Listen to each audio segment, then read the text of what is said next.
이제 대강절 이제 두 번째 말씀을 드리겠습니다.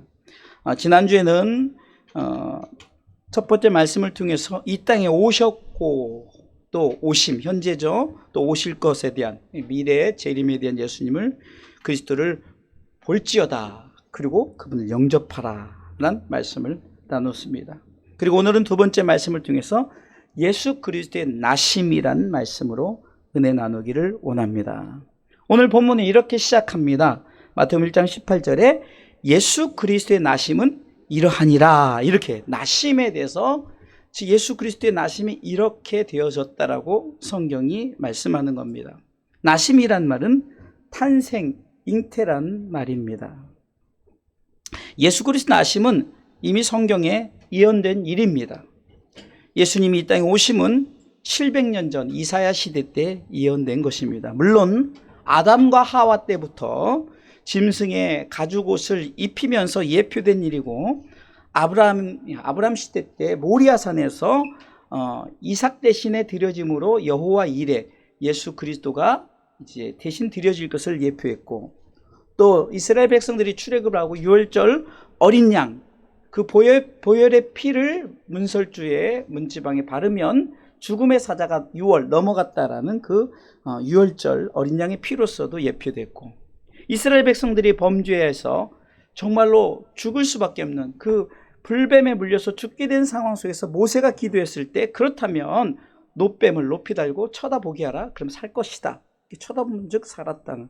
그래서 예수 그리스도에 예표된 이 말씀이 요한복음 3장 16절에 이르러서 하나님이 세상을 이처럼 사랑하사 독생자를 주셨으니 이는 저를 믿는 자마다 멸망치 않고 영생을 얻게 하려 하심니라 하면서 이미 성경이 우리 가운데 예언한 일입니다. 그리고 이사야 7장 14절에서도 정확하게 이사야 시대에 정확하게 말씀을 통해서 예언되어졌다는 거죠. 이사야 7장 13절에 같이 읽어보겠습니다. 그러므로 14절 읽습니다. 그러므로 주께서 친히 징조로 너희에게 주실 것이라. 보라, 처녀가 잉태하여 아들을 낳을 것이요 그 이름을 임마누엘이라 하리라 라고 선지자를 통해서 예언된 말씀이 예수 그리스도의 나심이라는 거예요. 그리고 예수 그리스도의 탄생은 이렇게 역사적으로 우리 가운데 늘 기념하는 12월 25일 성탄절을 통해서 예수 그리스도 나심을 축하하면서 기뻐하는 날로 정해서 우리가 지냅니다. 이렇게 예수 그리스도의 나심이 이미 성경을 통해서 예언되어졌다는 거예요. 그래서 우리가 오늘은 예수 그리스도의 나심에 대해서 우리가 성경은 어떻게 말씀하고 있는가를 말씀 나누도록 하겠습니다. 첫 번째는 따라서 하시기 바랍니다. 성령으로 잉태된 것입니다. 자, 예수 그리스도의 나심은 성령으로 잉태하신 거예요. 성령으로죠. 마태복음 1장 18절 다 같이 읽어보겠습니다. 예수 그리스도의 나심은 이러하니라. 그 모친 마리아가 요셉과 정혼하고 동거하기 전에 뭐요? 성령으로 잉태된 것이 나타났더니. 우리말 성경에는 성령으로 임신하게 된 사실이 알려졌습니다 라고 말합니다. 성령으로 잉태되었다는 것은 하나님이 성령을 통해서 이루시고자 하는 구원 계획을 말씀하는 거예요. 이게 성령으로 잉태되었다는 것은 하나님이 성령을 통해서 하신 구원 계획이라는 것인 줄 믿으시기 바랍니다. 예수 그리스도 나심은 하나님의 구원 계획 아래 이루어진 일이요. 이 일에는 성령 하나님이 개입하셨다는 것이죠. 예수 그리스도의 나심이 사람으로 되어진 것이 아니라는 것입니다. 곧 하나님이 직접 이 땅에 내려오셨습니다. 두 가지를 증거합니다. 첫 번째는 성령 하나님이 개입하셨다. 두 번째는 성령 하나님을 통해서 직접 이 땅에 예수님을 보내신 일이다라는 것을 하나님의 구원 계획으로서 우리 가운데 성령으로 잉태됐다고 말합니다. 우리가 임신이라는 것은, 잉태라는 것은, 나심이라는 것은 우리가 어떤 인간의 모습 속에서 주어지는 남자와 여자가 만나서 한 아이를 낳는 그런 모습으로 우리는 생각을 하지만, 정확하게 성경은 남자와 여자를 통해서 주어진 것이 아니라 누구를 통해서요? 성령을 통해서 잉태되었다라고 말하는 거죠. 그리고 우리는 반드시 알아야 돼요. 이 일에 성령 하나님이 주관하시지 않으면 이 일이 일어날 수 없다는 거죠. 그러니까 예수 그리스도의 나심 또한 어떻게 이루어집니까? 성부 하나님이 이미 구원 계획을 하셨다 그랬죠? 그 성부 하나님이 누구를 통해서? 성령 하나님을 통해서 또 이 땅에 잉태케 하신 그 하나님 누구시냐? 예수님이라는 거예요. 삼위 하나님이 이렇게 멋지게 계획하신 것이 바로 성령으로 잉태하게 하신 것이라는 사실이에요. 사랑하는 성도 여러분, 우리 이 사실을 알고 우리는 세상에 무지한 믿지 않는 사람들이 어떻게 남자와 여자 사이에서 아이가 생기는 거지 어떻게 그렇게 될 수가 있어라고 말하지만, 그것은 우리가 생각하는 어떤 인본적인 생각이지만 신본적인 생각으로 볼 때는 성령 하나님이 우리 가운데 예수 그리스도를 보내셨다는 의미로 우리는 받아들여야 되는 거예요. 그리고 또 하나는 우리가 생각해 볼 것은, 하나님이 그렇게 오시지 않았다면, 그냥 하늘에서 뚝 번개같이 뚝 떨어졌다면은 하나님이니까, 그리고 인간의 대속의 죄를 짊어지며도 큰 의미가 없지만 인간의 모습으로 응애하고 태어났다는 거예요. 그래서 잉태된 그가 어떻게 되어집니까? 인간의 모습으로 자라고 인간의 모습으로 살았다는 거예요. 그러게 더욱더 중요한 거예요. 왜? 인간의 모습을 가지고 그분이 하나님의 구원 계획을 이루셨기 때문에 그것이 굉장히 우리에게 중요하게 적용되어진다는 사실입니다.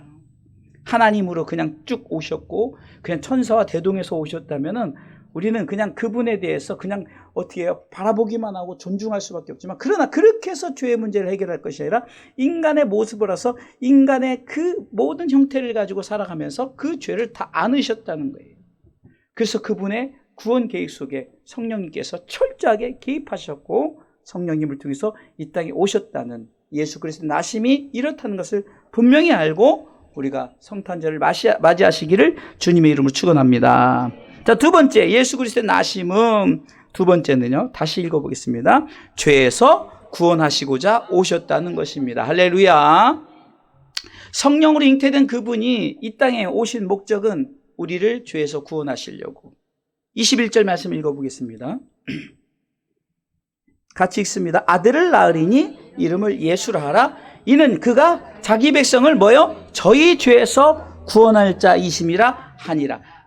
저희 죄예요. 저희 죄. 우리말 성경에는 예수가 그의 백성을 그들의 죄로부터 구원할 것이다. 그러면 그들의 죄가 뭐냐는 거죠. 죄에서 구원하고자 하심은 십자가의 대속의 죽음을 말씀하고 있고요. 이 대속의 죽음은 예수님 그분의 이름, 그 뜻에 담겨져 있죠. 이는 그가 자기 백성을 저희 죄에서 구원할 자이심이라 하니라. 저희 죄. 죄의 문제를 해결하시고자 이 땅에 십자가 지고자 오셨다는 것이죠. 한마디로 우리의 죄를 위하여 대신 죽으러 오셨다는 것입니다. 성경은 빌립보서 2장 6절로 8절에 이렇게 말씀하고 있습니다. 같이 읽어보면서 주님 오신 목적을 보도록 하겠습니다. 그는 근본 하나님의 본체시나 하나님과 동등됨을 취할 것으로 여기지 아니하시고 오히려 8절 자기를 비어 종의 형체를 가져 사람들과 같이 되었고 사람의 모양으로 나타나셨음에 자기를 낮추시고 죽기까지 복종하셨으니 곧 십자가에 죽으심이라. 곧 십자가에 죽으심이라. 죽으러 오신 거예요. 그러면 죽음을 통해서 무엇을 얻게 하시려고? 저희 죄에서 구원을 받게 하려는 계획. 그러면 저희 죄, 성경이 말하는 저희 죄가 뭘까요? 여러분, 우리가 짓는 자범죄는 그 나라마다, 그 국가마다 법들이 있어요. 그 법에 의해서 처벌이 되어지죠. 그러니까 우리가 짓는 자범죄에 대한 그 죄 용서가 아니라는 거예요. 이것은 땅에서 주어지는 법에 의해서 그것을 치리를 받게 돼 있어요. 그럼 온 인류의 죄, 그러니까 죄마다 나라마다 그 죄의 그 대가들이 달라요. 그러나 이 원죄, 다시 말해서 아담과 하와가 선악과를 따먹으러 지은 죄로 이미 인간의 죄는 시작이 되었어요. 이건 원죄라고 말하는 거예요. 원죄. 결국 이 아담의 범죄는 하나님의 말씀을 불순종해서 하나님의 말씀 앞에 불순종했기 때문에, 이러므로 한 사람으로 말미암아 죄가 세상에 들어왔고, 누구죠? 아담을 통해서 죄가 들어왔어요. 그 죄로 말미암아 뭐가 왔다고요? 사망이 왔다는 거죠. 그래서 모든 사람이 죄를 지었으므로 사망이 모든 사람에게 이르렀다라고 로마서 3장 23절에 말하는 거예요. 같이 읽어볼까요? 모든 사람이 죄를 범하였음에 하나님의 영광에 이르지 못하더니, 결국 하나님의 영광에 이르지 못하니까 어떻게 됩니까? 사망의 길에 접어들게 된다는 거예요. 로마서 6장 23절 이렇게 말하고 있습니다. 죄의 결과가 사망이라고 말합니다. 읽어보겠습니다. 죄의 싹은 하나님의 은사는 그리스도 예수 우리 주 안에 있는 영생이니라. 아멘. 우리말 성경에 보니까 죄의 싹은 죽음이에요. 죽음. 죄의 결과물 죽음이에요. 그런데 죄의 결과물의 죽음인데 하나님의 선물, 은사가 있다. 하나님의 선물이 있는데 그것은 우리 주 예수 그리스도 안에서 누리는 영원한 생명이 바로 하나님의 선물이라고 말합니다. 그러니까 우리에게 다시 말해서 하나님 우리에게 선물을 주시려고. 그러니까 예수님은 우리에게 주신 선물인 거예요. 그분이 우리를 위해서 십자가에 달리심으로 말미암아 우리는 하나님께서 우리에게 주고자 준비하신 선물을 받아들이는데, 이 선물은 뭐라고요? 영원한 생명인 줄 믿으시기 바랍니다. 예수 그리스도 오시면 우리에게 선물이죠. 그래서 우리는 바로 그 선물을 통해서 우리의 원죄를 용서받는 거예요. 그래서 우리는 이제 더 이상 죄인이 아니기 때문에 사망하지 않고, 또 우리가 하나님의 선물을 받은 자로서 예수 그리스도를 믿는 자는 바로 우리에게 이 선물을 통해서 영원한 생명을 누리게 되는 줄 믿으시기 바랍니다. 그래서 예수를 믿지 않는 죄, 다시 말해서 예수 그리스도를 영접하지 않는 죄가 가장 큰 죄라고 말하는 겁니다. 요한복음 16장 9절에 대해서 성령님께서 의에 대해 죄에 대해서 이렇게 말씀하시는데, 이 죄에 대해서 읽어볼까요? 죄에 대하여라 함은 저희가 나를 믿지 아니함이요. 우리말 성경에는 나를 믿지 않는 것이 바로 죄다라는 것을 말씀해 주신다는 거예요. 성령님이. 성령으로 잉태된 그분이 계속해서 성령 역사는 우리로 하여금 깨닫게 하시고 그 말씀 앞에 서게 하신다는 거죠. 우리의 가장 큰 죄가 뭐라고요? 나를 위해 오신 예수 그리스도를 그분을 믿지 않는 것이 죄란 말입니다. 왜요? 하나님이 주신 선물을 거부하기 때문에. 그러면 다시 돌아가는 거죠. 로마서 3장 23절로 모든 사람이 죄를 범하였으면 하나님의 영광 곧 사망에 이르게 되어진다는 거죠.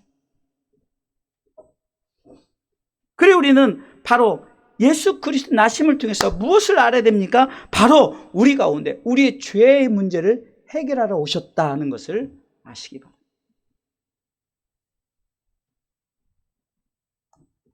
마지막 세 번째로 예수 그리스도 나심은, 우리 같이 세 번째 대지를 읽어보도록 하겠습니다. 임마누엘 하시고자 오셨다는 것입니다. 아멘. 임마누엘. 23절 읽어보겠습니다. 같이 읽습니다. 보라, 처녀가 잉태하여 아들을 낳을 것이요 그 이름은 임마누엘이라 하리 하셨으니 이를 번역한즉 하나님이 우리와 함께 계시다 함이라. 처녀가 잉태해서 아들을 낳을 것인데 그 이름을 임마누엘이래요. 임마누엘. 그 이 말을 해석했더니 하나님께서 우리와 함께 하신다. 하나님께서 우리와 함께 하신다. 하나님께서 우리와 함께 하신다. 우리 성도들이 광고 시간에 늘 고백하는 임마누엘 고백이 있죠. 하나님은 어제도 오늘도 영원토록 함께 하십니다. 아멘, 아멘, 아멘. 히브리서 13장 8절은 예수 그리스도는 어제나 오늘이나 영원토록 동일하시다. 다시 한번 읽습니다. 예수 그리스도는 어제나 오늘이나 영원토록 동일하시니라. 임마누엘은 어제도 오늘도 영원토록 임마누엘 하신다는 거죠.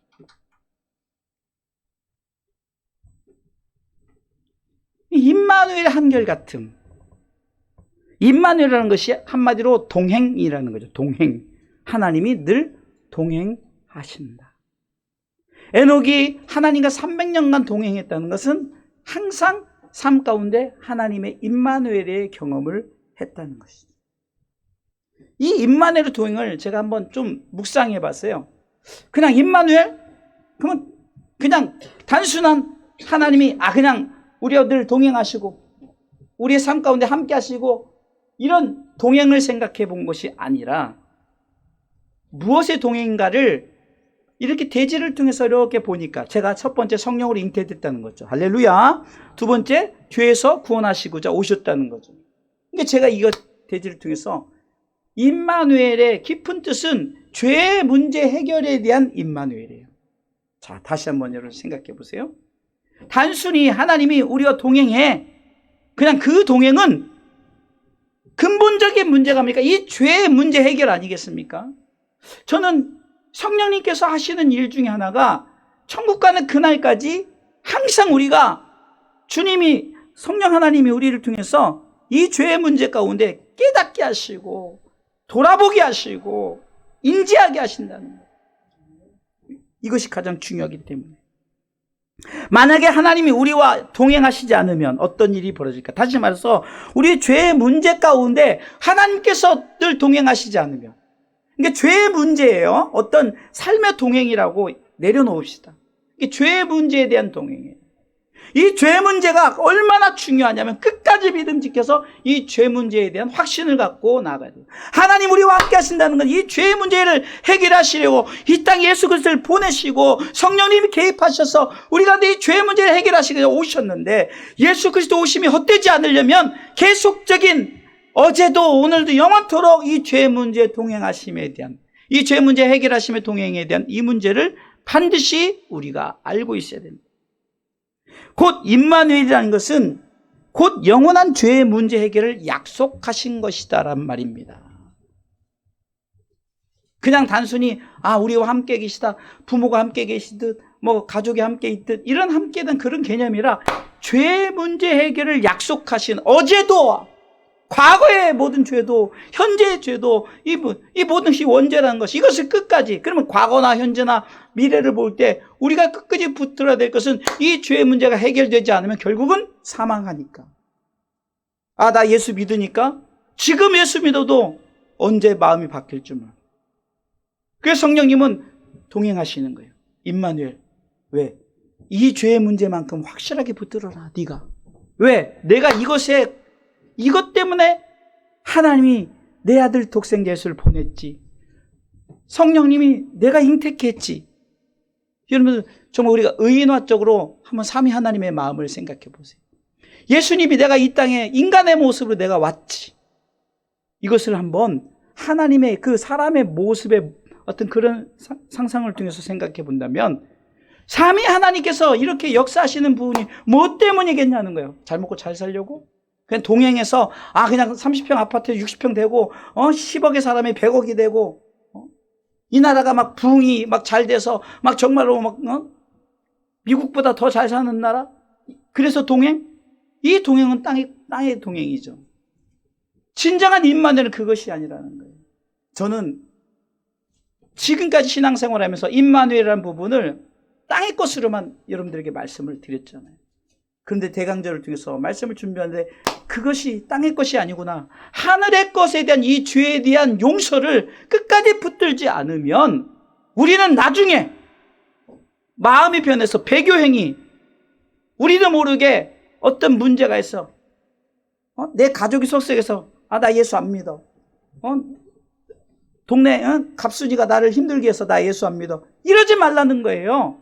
동행이란 것은 그렇지 않도록 성부, 성자, 성령 하나님이 늘 이 죄 문제를 해결해서 약속을 붙들고 성령께서 우리 가운데 계속해서 깨닫게 하시는 거예요. 할렐루야. 성령님은 그래서 죄에 더하라 함은 너희가 예수 그리스도를 믿지 않는 것이다라는 걸 깨닫게 하는 거죠. 계속해서 말씀하시는 거예요.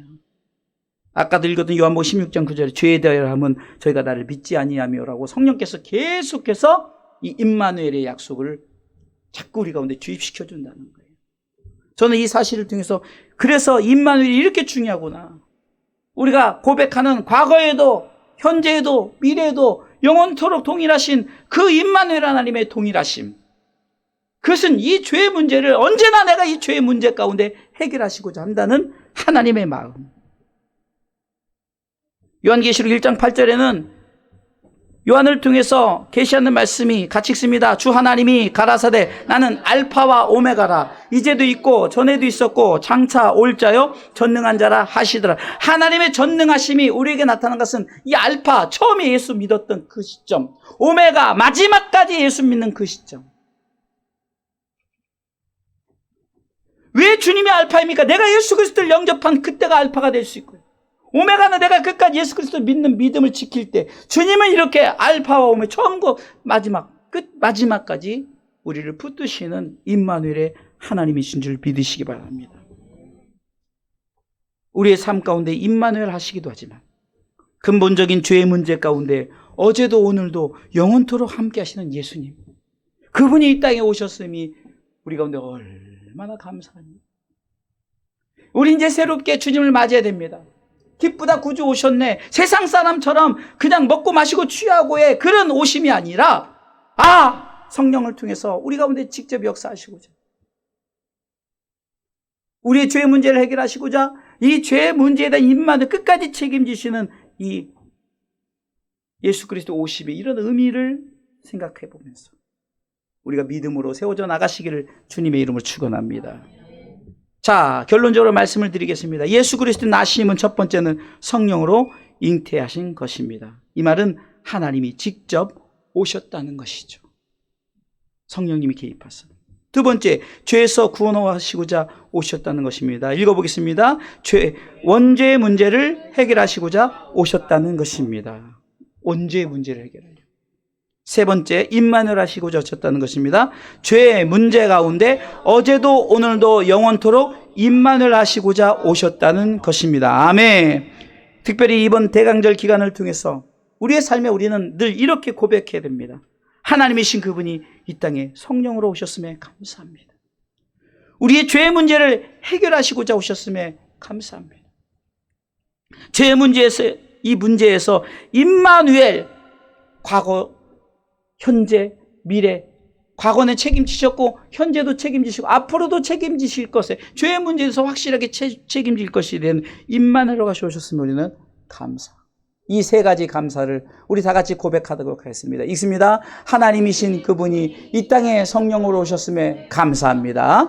우리의 죄의 문제를 해결하시고자 오셨음에 감사합니다. 죄의 문제에서 임마누엘을 하시고자 오셨음에 감사합니다. 우리